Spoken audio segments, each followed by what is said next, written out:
1971 সালে আমি তো ঢাকা ইউনিভার্সিটির ছাত্র। আই স কিভাবে ভারতীয় সৈন্যরা এখান থেকে লুটপাট করছে। একটা হিসাবে পাওয়া গেছে $40 বিলিয়ন।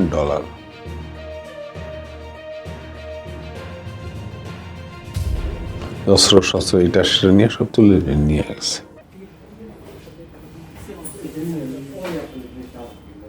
একজন সম্পাদকের দায়িত্ব টপ টু ডাউন, তার কাজের মাত্রাগুলো ভিন্ন রকম।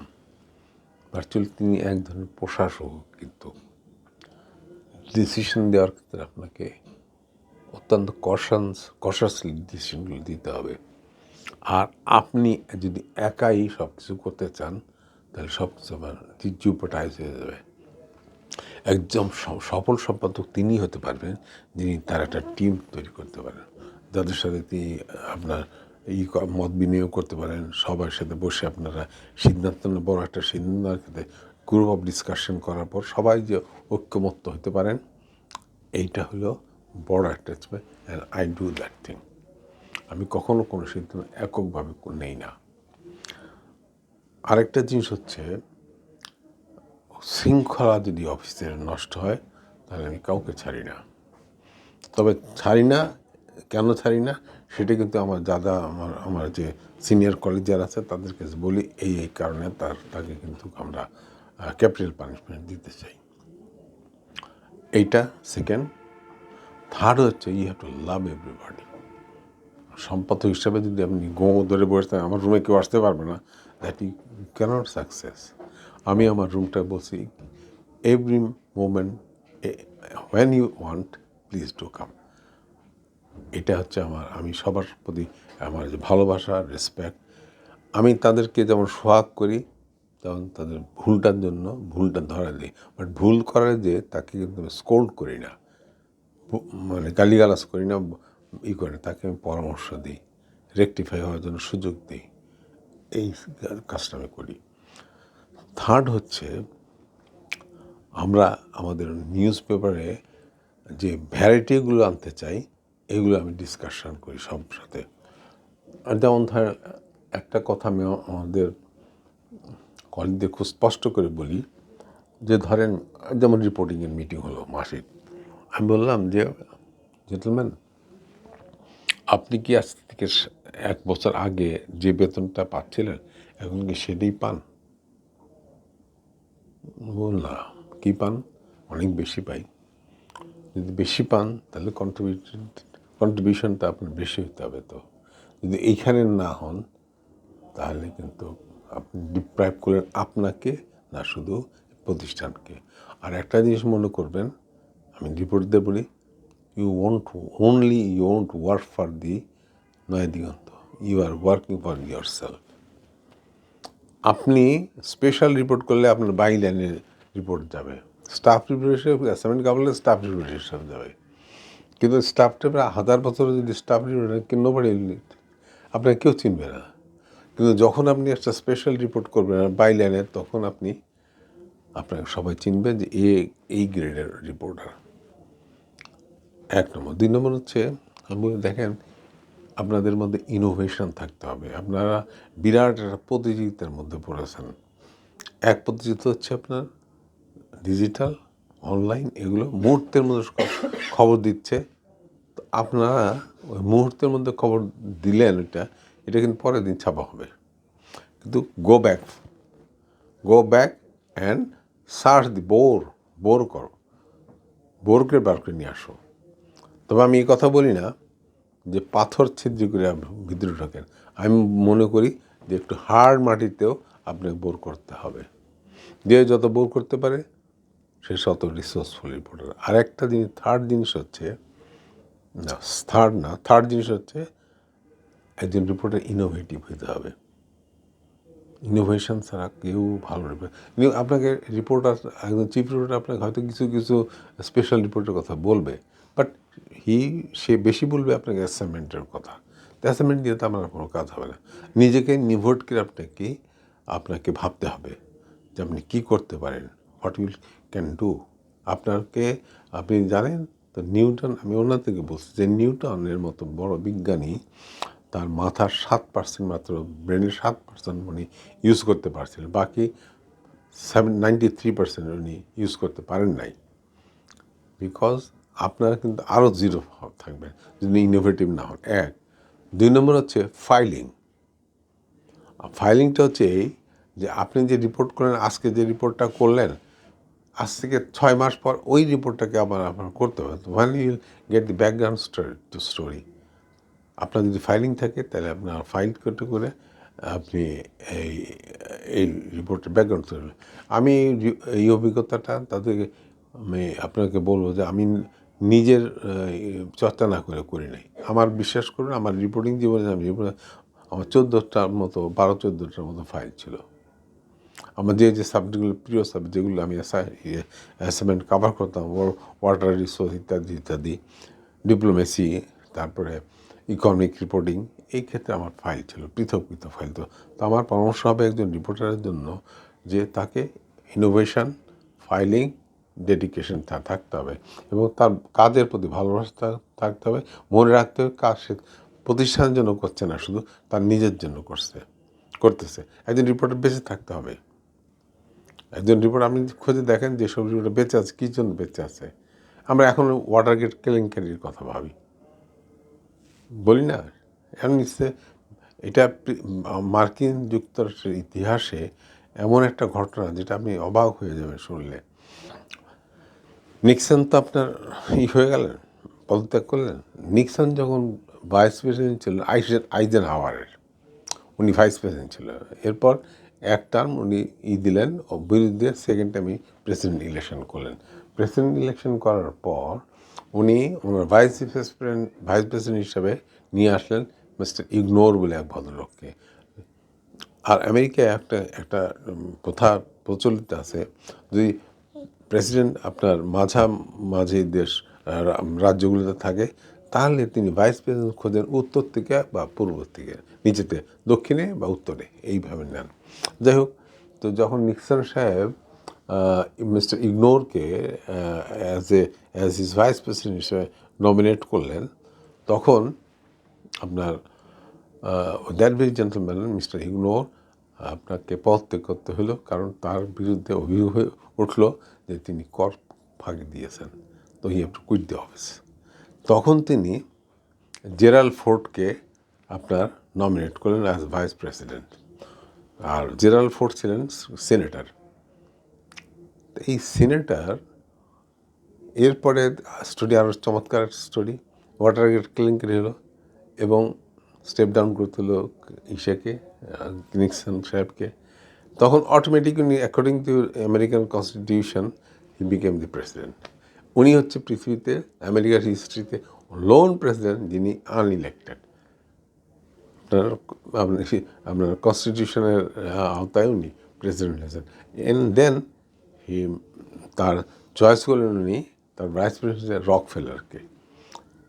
এরপরে উনি যখন ইলেকশনে দাঁড়ালেন, আবার ফিরতি মানে পূর্ণ মেয়াদের জন্য যখন ইলেকশন আসলো, উনি দাঁড়ালেন, উনি রাত 10টার সময় দেখেন উনি পতন হইতেছে তার, তিনি পাশ করবেন না। তারপরও উনি তার ঘড়িতে দেখে বলে is high time for my bed to go to my bedroom. উনি ঘুমিয়ে গেলেন। উনি আমি যদ্দূর জানি ওনার সম্পর্কে, উনি 14 সেকেন্ডে ঘুমিয়ে যেতেন। পরের দিন সকালবেলা উঠে দেখে যে উনি হারিয়ে গেছেন। This is wonderful.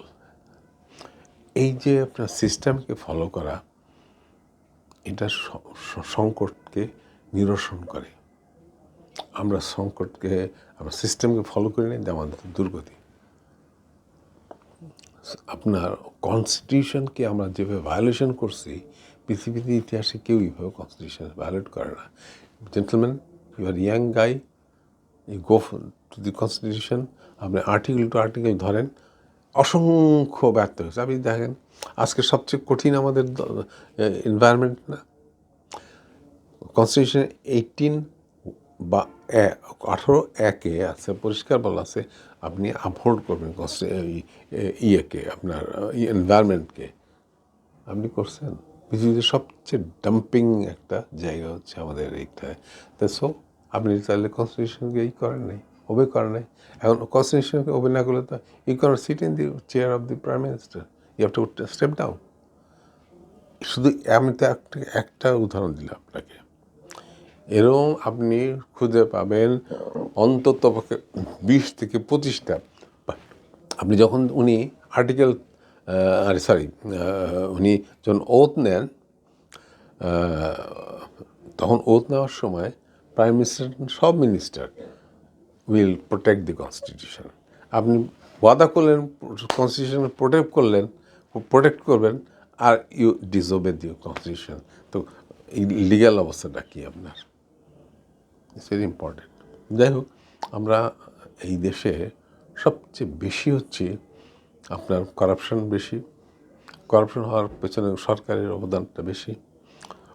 আমি পিছিয়ে যাচ্ছি আপনাকে, স্বাধীনতার পর আমরা 2টা পুরস্কার পাই। বাংলাদেশে 71 সালে স্বাধীনতার পর আমরা 2টা পুরস্কার পাই। একটা হচ্ছে একটা ইলেকশন, সেই ইলেকশনটা হাজারো প্রশ্নবিদ্ধ। সেকেন্ড একটা উপহার পাই কি, একটা বিরাট দুর্ভিক্ষ। থার্ড যে পুরস্কারটা পাই, কনস্টিটিউশনটাকে শেষ করে দিয়ে আমরা ডেমোক্রেসির কথা বললাম, আপনি ওয়ান ম্যান শো করে দিলেন। দিজ আর ব্যর্থ আমাদের দেশের জন্য বড় ধরনের ব্যর্থ হয়। তো আমরা মনে করি, ব্যক্তিগত আমি মনে করি যে এই যে ফেলিউরটা, কনস্টিটিউশনের ফেলিউরটা, ইট ইজ ডেঞ্জারাস, পানিশেবল। আপনি কনস্টিটিউশনকে যদি ডিসওবে করেন, আপনি শুধু ডিসওবে করলে কী আপনার ব্যর্থ এগুলো আছে, এগুলো করা আছে, একবার সব বলা আছে যে এই সমস্যা হবে, কিন্তু আপনি আপনার গায়ের ধরে কিচ্ছু করেন নাই। আপনি শুধু তাই না, গত 15 বছর আপনি দেখেন যে রাষ্ট্র যে 4টা ইসের উপর দাঁড়িয়ে থাকে, স্তম্ভের উপর, উপাদানের উপর, যেমন জুডিশিয়ারি, কী অবস্থা ছিল জুডিশিয়ারি? 1 2 নম্বর হচ্ছে প্রশাসনিক অবস্থা কী ছিল, প্রশাসনের চিফ তো প্রাইম মিনিস্টার, উনি কী করেন নাই, কী হেজেমনি উনি করেন নাই। থার্ড হচ্ছে আপনার পার্লামেন্টটা ছিল গান গাওয়ার, প্রধানমন্ত্রীর প্রশস্তি গাওয়ার। এই 3টাকে আমি শেষ করে দিয়েছেন। আর অধুনা সংবাদ মাধ্যমকে বলা হয় ফোর্থ স্টেট। সংবাদপত্র কী করা হলো, কিছু পদলেহী সংবাদপত্রকে উনি নালিশ করলেন, যেই সংবাদপত্র ওনাদেরকে দিন রাত কুন্নিশ করে। আর যেই সংবাদপত্র একটু স্বাধীনভাবে চলতে যায়, তাদেরকে গলাটিপে মারার জন্য যাবতীয় ব্যবস্থা করছেন আপনারা। আইন করে বন্ধ করেন নাই, ওই বাকশাল করছিলেন যখন, তখন তো পত্রিকা সব বন্ধ করে দিচ্ছিলেন। এখন আইন করে বন্ধ করেন নাই, কিন্তু প্রক্রিয়াগতভাবে আপনি বন্ধ করে দেন সব। ইট ক্যানট বি। একটা ডেমোক্রেটিক সোসাইটিতে এই 4টা স্তম্ভকে আপনি টোটালি নালিশ করবেন। আপনি ডেমোক্রেসির কথা বলেন, পার্লামেন্টারি সিস্টেম এবং democracy, it is the best democracy. জবাবদিহিতার যে জায়গাটা, সেই জায়গাটা আমি শেষ করেছি। সংবিধান এবং rules of procedure of the parliament যদি ব্যত্যয় হয়, তাহলে এই পার্লামেন্ট অকার্যকর হয়ে যাবে। এখানে কেউ কোনো দিন আপনার রুলস অফ প্রসিডিউরকে, কনস্টিটিউশনকে আপহোল্ড করে নাই। তো সেই কনস্টিটিউশন ইজ এ কী বলে, এটা একটু কনস্টিটিউশন না, ইট ইজ এ কনস্টিটিউশন। আপনার প্রথম কথা হচ্ছে পার্লামেন্ট। এই 3টা ইলেকশনে কি কোনোটা বৈধতা পাইছে? না দেশে পাইছে, না বিদেশে পাইছে। তাহলে একটা আনইলেক্টেড পার্লামেন্ট দিয়ে দেশ চলতে পারে আপনার? এই তো চালানো হচ্ছে 15 বছর গায়ের জোরে। এবং ওই যে বলেছি আপনাকে, সব ইগুলো ভেঙে ফেলছে। কেউ যে প্রোটেক্ট করবে, প্রশাসন তার পদলেহী, আপনার জুডিশিয়ারিকে এমনভাবে নির্বীর্য করে রাখা হয়েছে যারা সকাল বিকাল ওনাকে স্যালুট করবে। থার্ড হচ্ছে পার্লামেন্ট তো কিছুই ছিল না, আর সংবাদপত্র ওইভাবেই করা হয়েছে। তো এই স্টেট থাকবে কী করে? আমি একটা কথা আপনাকে মনে করে দিতে চাই, ট্রাম্প যত পাগলামি সাকলামি করুক, যখন হোয়াইট হাউসের স্পোক্সম্যান কথা বলে, তখন ওইটাই হচ্ছে গভর্নমেন্টের স্পোক্সম্যান, ট্রাম্পের কিন্তু না।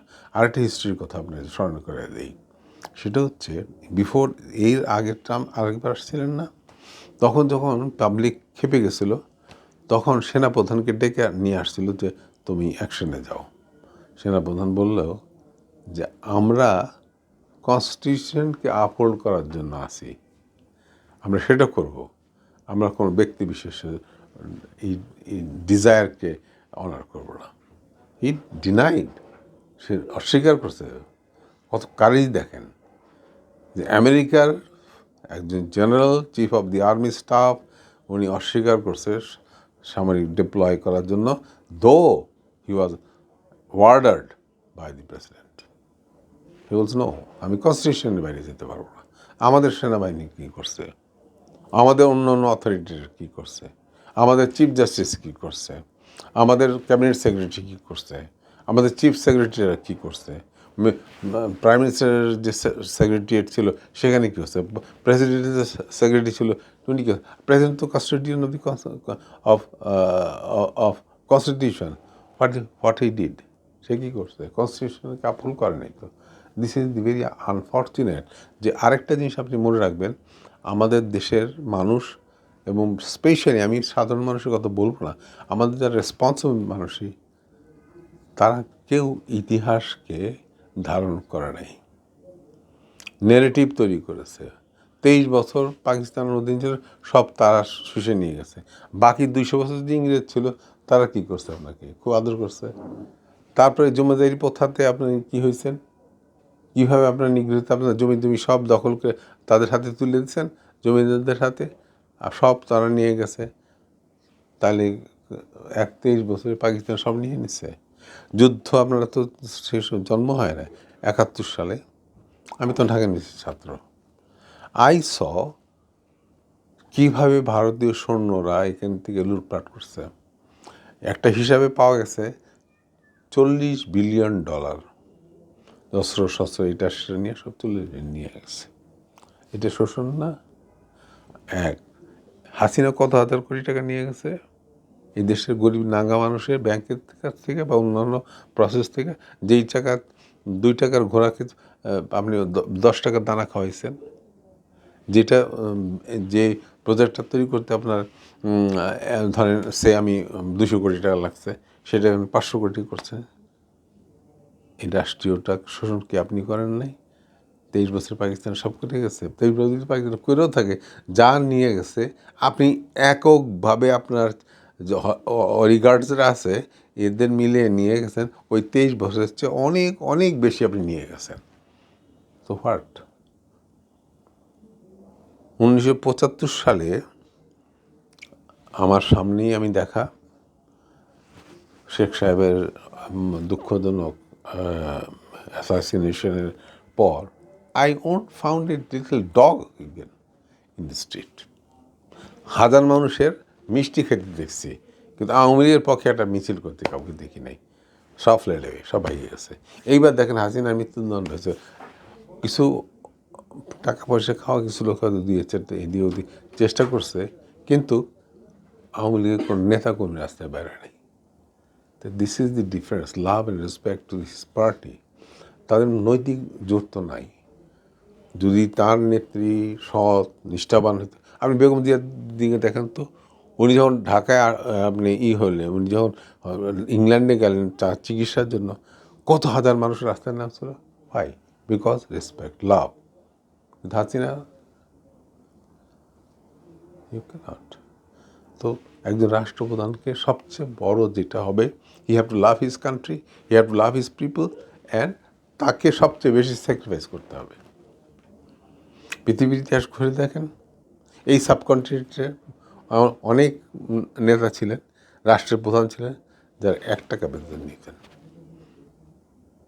এখনও আপনারা দেখেন অনেক, আমরা অনেক দেখে গালিগালাজ করি, অনেকদেরকে অনেক রকম কথা বলি, কিন্তু তাদের হিস্ট্রিটা দেখেন, you find a better history